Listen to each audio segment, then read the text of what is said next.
हर जगह की अपनी एक कहानी होती है और कुछ कहानियाँ सिर्फ देखी नहीं, महसूस की जाती है।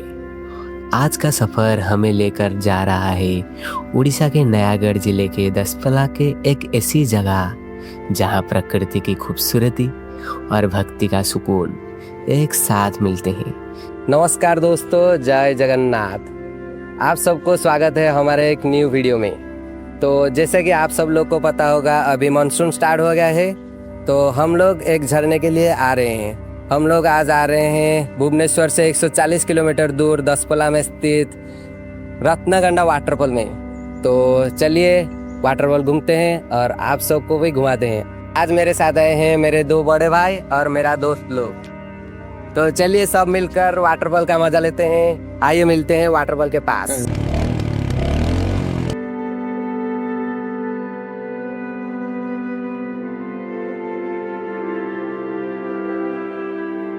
रास्ते भर घुमावदार सड़कें, पहाड़ों की ठंडी हवा, दूर तक फैले हरियाली और हर मोड़ पर बदलता हुआ नजारा।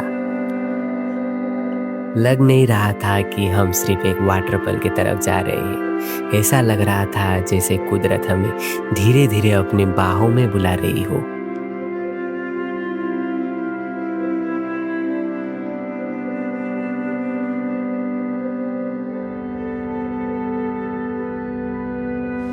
जैसे जैसे हम रत्नगंडा वाटरफॉल की तरफ बढ़ रहे थे, रास्ता और भी मुश्किल होता जा रहा था। कच्ची सड़कें, जगह जगह पानी से भरा गड्ढे और उबड़ खबड़ रास्ते।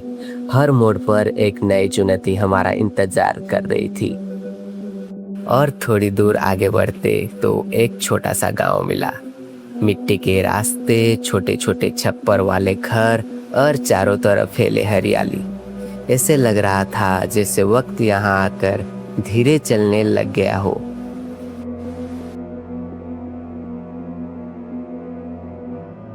और गांव को पीछे छोड़ते ही घने जंगल शुरू हो गया।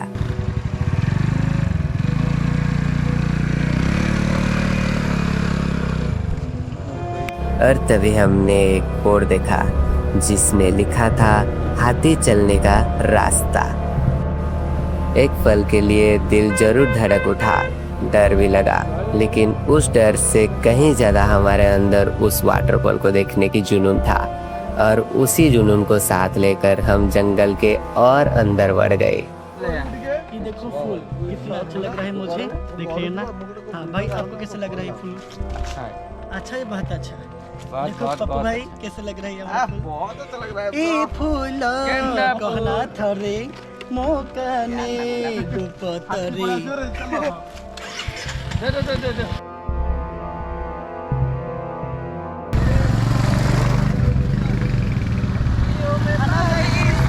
अब यहाँ सिर्फ हम लोग ही थे और चारों तरफ खामोश जंगल।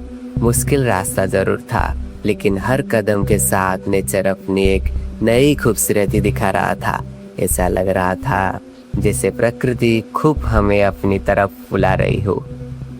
आखिरकार हम पार्किंग तक पहुंच गए। सबको लग रहा था कि बस अब वाटरफॉल सामने ही होगा, लेकिन असली एडवेंचर तो अब शुरू हुआ था। वाटरफॉल तक पहुंचने के लिए हमें पत्थर से भरे फिसलते रास्ते पर ट्रैकिंग करनी थी। हर कदम को संभल कर रखना पड़ रहा था। कहीं पत्थर गीले थे तो कहीं पैर फिसल रहा था।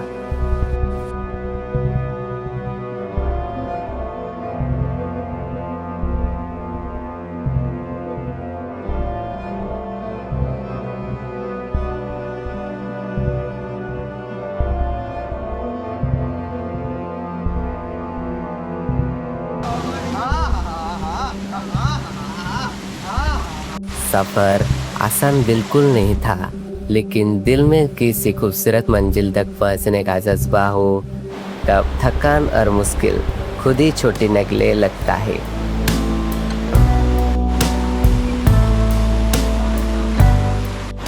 भाई साहब, यहाँ से झरना दिखना स्टार्ट हो गया भाई। चलो हम और भी पास से देखते हैं इस खूबसूरत सी झरना को।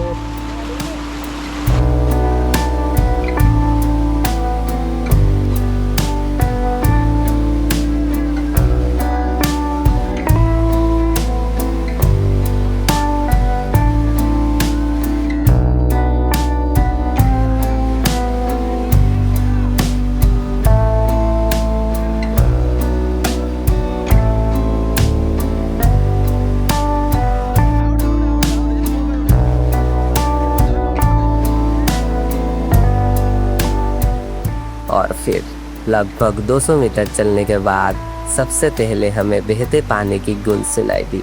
एक आवाज़ जो धीरे धीरे और तेज होती गई। फिर पहाड़ के बीच से वाटरफॉल की एक हल्की सी झलक नजर आ गई और अगले ही पल हमारे सामने था रत्नगंडा वाटरफॉल अपनी पूरी शान, पूरी ताकत और बेमिसाल खूबसूरती के साथ। हेलो दोस्तों, तो आप भी सामने से देखो ये खूबसूरत सा झरना को।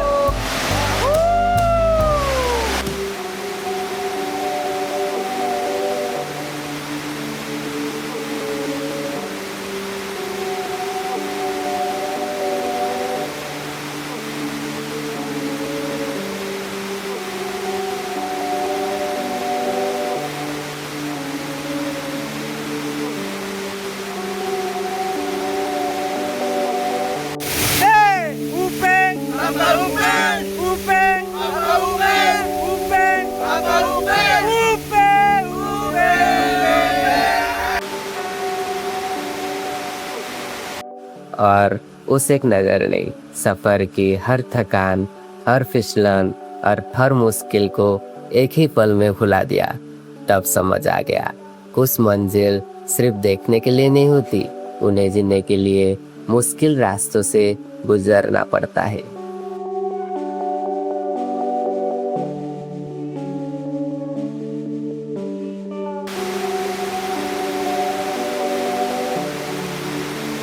मेरा तेरा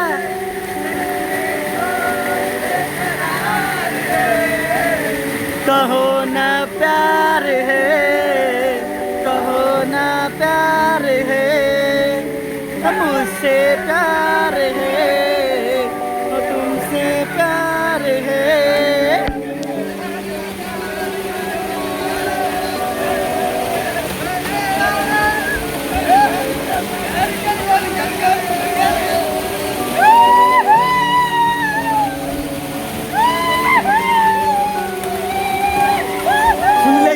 सुन ले इससे पहले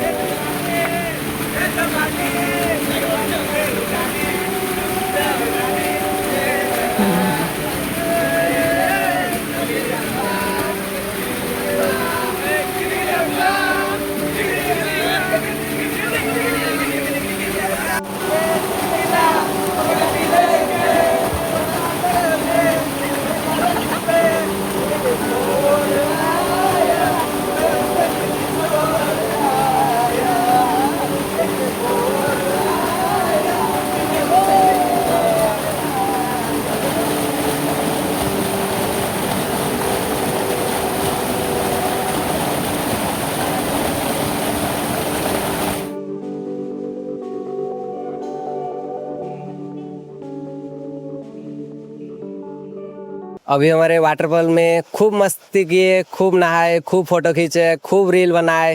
अभी हमारे सारा मस्ती खत्म हो गया और यहाँ से कुछ ही दूर पर है मद्रासपुर पर एक हनुमान मुंडिया, तो चले वहाँ पर मिलते हैं।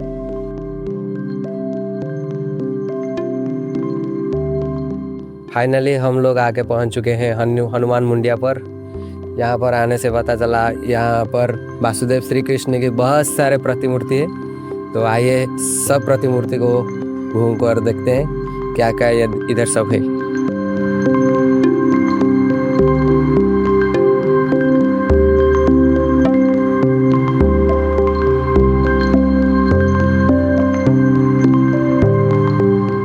और जैसे ही हम यहाँ पहुँचते हैं, माहौल एकदम बदल गया।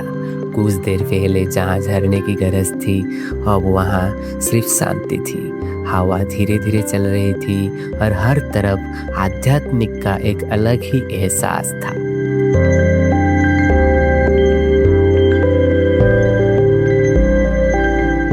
सबसे पहले नजर पड़ी भगवान शिव के नटराज रूप पर, जो हमें याद दिलाता है कि सृष्टि के हर आरंभ और हर अंत उन्हीं से ही है। थोड़ी ही दूर पर भगवान विष्णु अनंत शयन मुद्रा में विराजमान थे, मानो संपूर्ण ब्रह्मांड उनकी शांति में समा गया हो। और ये रहा श्री कृष्ण और अर्जुन के दिव्य दृश्य। हमें महाभारत का उस पल की याद दिलाता है जहाँ धर्म और कर्तव्य का सबसे बड़ा संदेश दिया गया था। और ये द्रौपदी की स्वयंवर की प्रतिमूर्ति उस युग की गौरव और वीरता की कहानी सुना रही थी। और ये रहा हमारे श्रवण कुमार की प्रतिमा देखकर माता पिता के प्रति श्रद्धा और समर्पण का एहसास फिर से जिंदा हो गया। और फिर जगत के नाथ प्रभु श्री जगन्नाथ अपने बड़े भाई बलभद्र और बहन सुभद्रा के साथ दर्शन देते नजर आ गए। उनकी दर्शन होते ही दिल से बस एक ही आवाज निकली, जय जगन्नाथ। ओडिशा की पहचान और उनकी आस्था का इस सुंदर प्रतीक शायद ही कोई हो।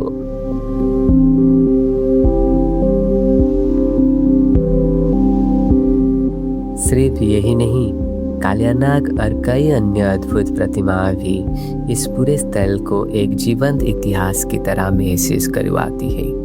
और हर मूर्ति सिर्फ पत्थर की कला नहीं, बल्कि अपने अंदर के एक कहानी, एक संदेश लेकर खड़ा है।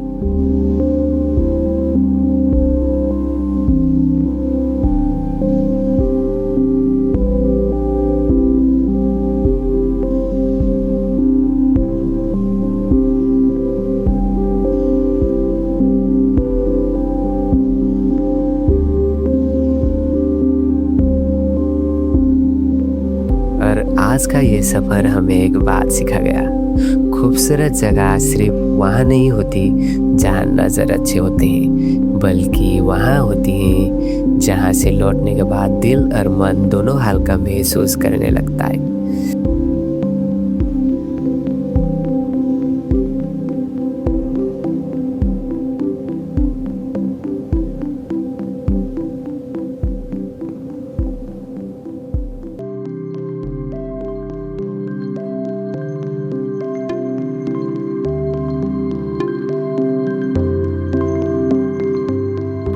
और ये हैं हमारे 12 ज्योतिर्लिंग, जो कि है सोमनाथ, विश्वनाथ, बैद्यनाथ, केदारनाथ, महाकालेश्वर, ओमकारेश्वर, भीमेश्वर, नागेश्वर, त्र्यंबकेश्वर, रामेश्वर, कृष्णेश्वर और मल्लिकार्जुन। और यहाँ पर भी हमारे माँ के कितने सारे अवतार हैं, जो कि है माँ काली, माँ तारा, माँ षोडशी, माँ भुवनेश्वरी, छिन्नमस्ता, माँ भैरवी, माँ धूमावती, माँ मंगला, माँ बगड़ामुखी, माँ बिमला, माँ तारिणी, माँ मंगला। और हमारे जो सप्त ऋषि है, जो कि है वाल्मीकि, जनक, भरद्वाज, अत्रि, ऋषिशृंग, वशिष्ठ, विश्वामित्रा। कितने सुंदर ही है हमारे गणपति बाप्पा, जिनके जन्मदिन बहुत जल्द आ रहा है। हम भी मनाएंगे हमारे नगर में गणपति उत्सव।